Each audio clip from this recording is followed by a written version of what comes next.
Selamat malam semuanya. Kami dari kelompok 3 dari Foundation of AI. Hari ini kami akan mempresentasikan tugas kami. Yang pertama di sini ada member yang pertama dengan bernama Balkis Anafababil, yaitu saya sendiri. Yang kedua ada Mas Renaldi. Yang ketiga ada Mas Adam Lazuardi Azra. Yang keempat ada Mas M. Apriza Yufidani. Dan yang terakhir ada Mbak Marita Rea Almira. Selanjutnya akan saya berjelaskan apa saja yang ada di dalam presentasi kami saat ini. Yang pertama itu ada introduction, yang kedua ada background atau problem statement, yang ketiga ada proposed solution using AI, yang keempat ada measurement, result, or benefit, dan terakhir itu ada kesimpulan dan saran untuk pengembangan di masa depan. Next.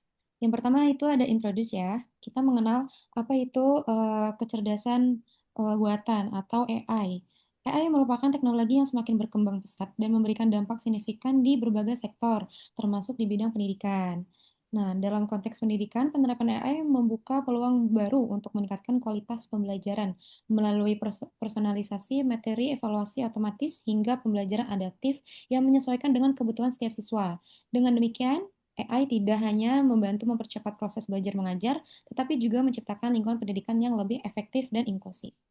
Selanjutnya, ini adalah perbedaan dari sebelum adanya teknologi AI dengan sesudah adanya teknologi AI.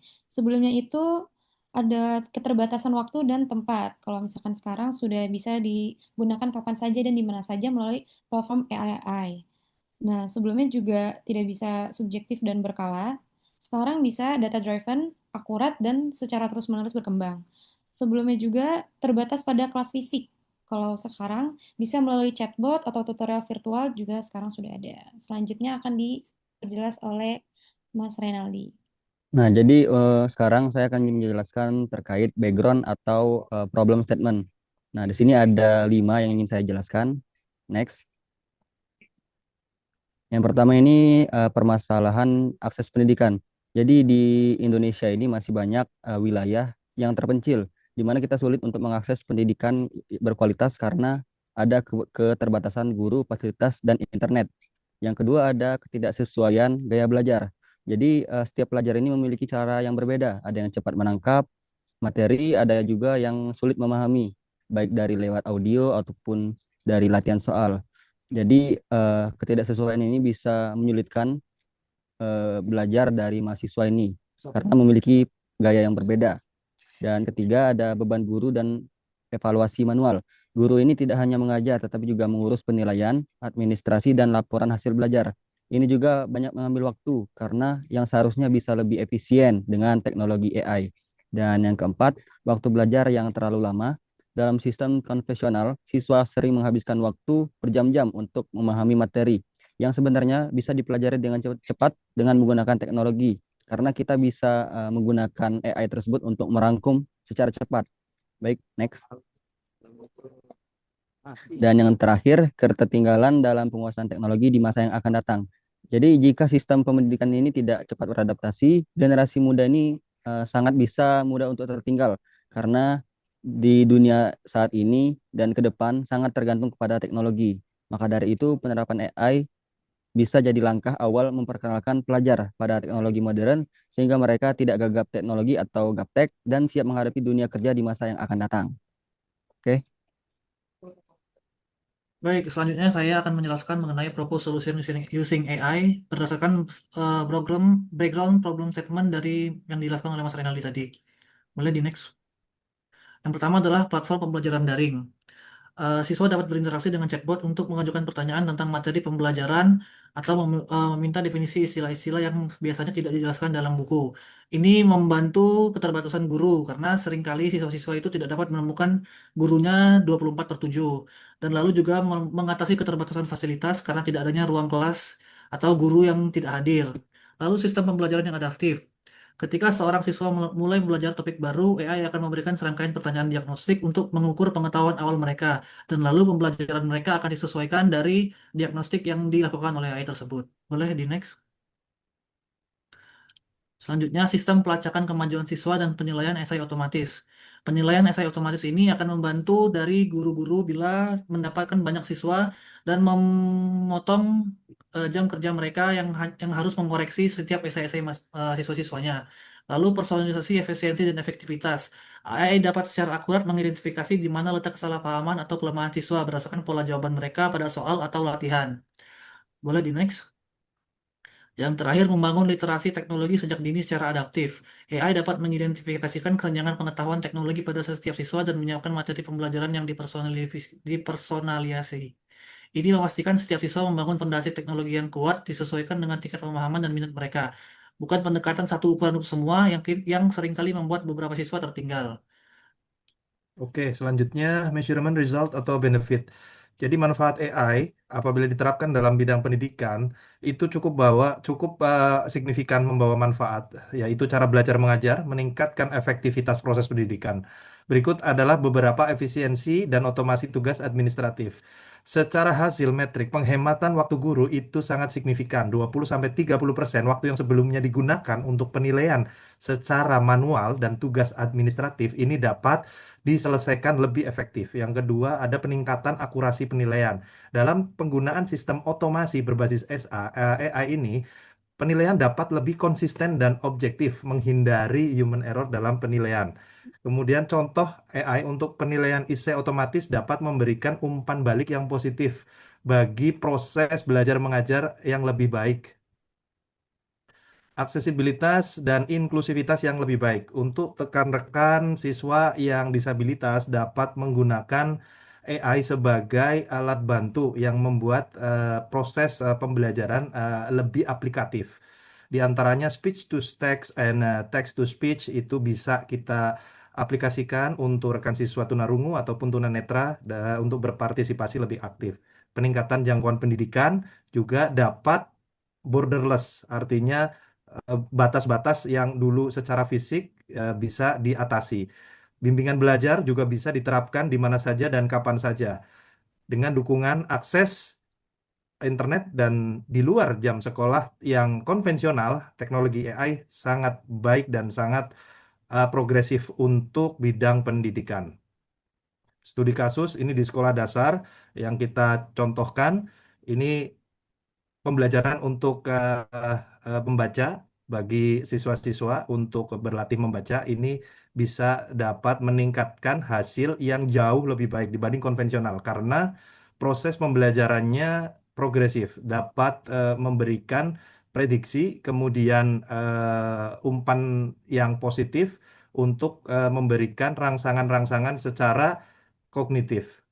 Itu untuk di sekolah dasar. Kemudian di universitas ini lebih ke arah untuk manajemen penjadwalan. Itu akan lebih efektif dan lebih akurat ya, terkait dengan kapasitas ruangan, ketersediaan pengawas, kemudian ada konflik schedule antara mahasiswa dan dosen. Dan ini jadwal bisa 80% lebih baik gitu.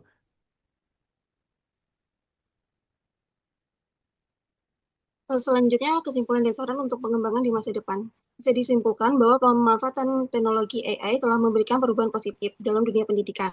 AI tidak hanya membantu penyederhanakan proses pembelajaran, tetapi juga memungkinkan pendekatan yang lebih personal, fleksibel, dan responsif terhadap kebutuhan siswa.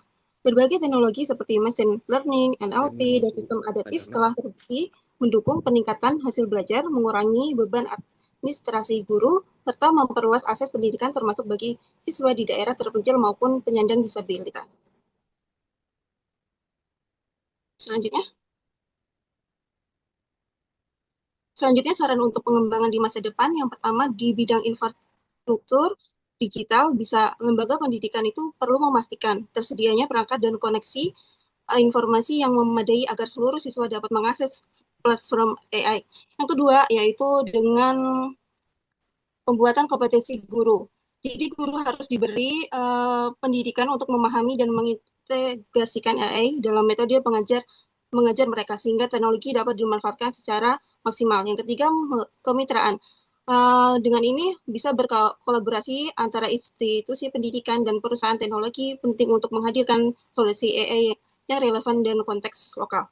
Selanjutnya, evaluasi dan penelitian berkala, yaitu harus dievaluasi untuk memastikan manfaatnya optimal dan dapat beradaptasi dengan kebutuhan pendidikan yang terus berubah. Selanjutnya, pengembangan AI diperlukan sesuai dengan bahasa, budaya, dan kurikulum Indonesia agar lebih efektif dan inklusif. Selanjutnya, yang terakhir yaitu perhatian pada etika dan privasi. Karena dalam pendidikan ini harus tetap menjunjung tinggi keamanan data pribadi siswa serta mendorong penggunaan teknologi yang adil dan bertanggung jawab.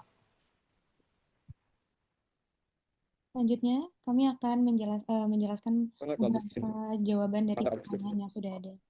Yang pertama adalah, apa tantangan terbesar dalam penerapan AI di bidang yang Anda pilih? Dan bagaimana kelompok Anda melihat solusi untuk mengatasi tantangan tersebut? Boleh Jadi dijawab. tantangan utama pada penerapan AI di bidang kita ini yang kita pilih adalah di bidang pendidikan. Jadi solusi dari kelompok kita yaitu akses yang merata. Kenapa akses yang merata? Karena yang pertama pemerintah investasi infrastruktur internet ini di seluruh daerah harus diimplementasikan. Yang kedua penyediaan teknologi, kembangkan teknologi AI yang ringan dan harga terjangkau. Dan ketiga ada dari donasi, dorong donasi perangkat ke sekolah untuk membutuhkan. Dan yang kedua, konten inklusif. Yang pertama, pastikan alat AI sesuai kurikulum lokal dan budaya. Yang ketiga ada dari pelatihan guru. Jadi kita harus menyediakan pelatihan yang komprehensif tentang penggunaan AI dan etika. Dan yang keempat, kebijakan yang mendukung. Kita harus membuat regulasi yang jelas tentang privacy data dan etika AI. Dan yang kelima, edukasi publik. Jadi kita harus mensosialisasikan juga potensi dan tantangan AI ini di pendidikan ini seperti apa. Sehingga kita nanti akan mengintegrasikan literal digital dan AI dalam kurikulum dan kita bisa membantu menerapkan AI di dalam pendidikan ini. Dengan fokus pada akses setara, kita bisa memaksimalkan potensi AI untuk pendidikan yang lebih inklusif dan personal. Berikut untuk tantangan dan solusinya. Oke, yang kedua adalah bagaimana penerapan AI di bidang yang Anda pilih dapat mempengaruhi masa depan baik secara positif maupun negatif? Boleh dijawab. Dari kelompok saya, penerapan AI di bidang pendidikan dapat mempengaruhi masa depan secara positif, bisa didapatkan dengan pembelajaran yang dipersonalisasikan. Yang kedua, adanya akses pendidikan yang lebih merata untuk daerah terpencil atau yang untuk susah mengakses materi. Yang ketiga, itu ada efisiensi tenaga pendidikan. Yang keempat, ada analisis kinerja siswa secara real time. Selanjutnya juga AI bisa membantu untuk pembelajaran secara cerdas mengenai seperti chatbot edukatif, tutor virtual, dan lainnya. Serta ada dukungan bagi siswa yang berkebutuhan khusus. Selanjutnya, yang bagian Oke. negatif. Ya, untuk dampak negatif sangat baik sekali.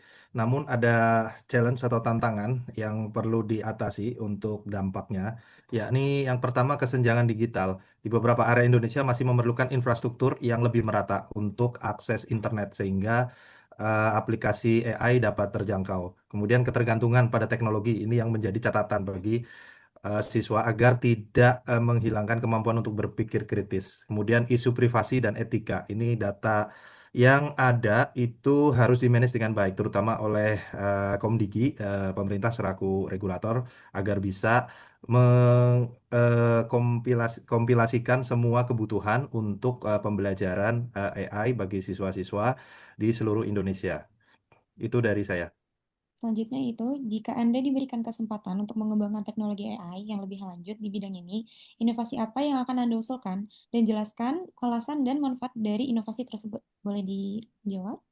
Baik, saya akan mengusulkan asisten belajar AI adaptif personal. Teknologi ini akan berfungsi sebagai tutor cerdas yang sepenuhnya disesuaikan dengan kebutuhan, gaya belajar, dan kecepatan masing-masing siswa. Alasan inovasinya agar siswa dapat belajar kapan saja, di mana saja, dengan kecepatan mereka sendiri, dan memberikan fleksibilitas yang lebih besar dan memberdayakan mereka. Dengan asisten belajar AI adaptif personal ini, pendidikan dapat menjadi proses yang jauh lebih menarik dan inklusif bagi setiap individu. Ini bukan untuk menggantikan guru, melainkan untuk memberdayakan mereka dan memberikan alat yang belum pernah ada sebelumnya untuk mendukung setiap siswa secara personal. Itu saja dari saya. Baik, begitu saja dari kelompok kami. Terima kasih telah menonton. Selamat tinggal. Ya, baik.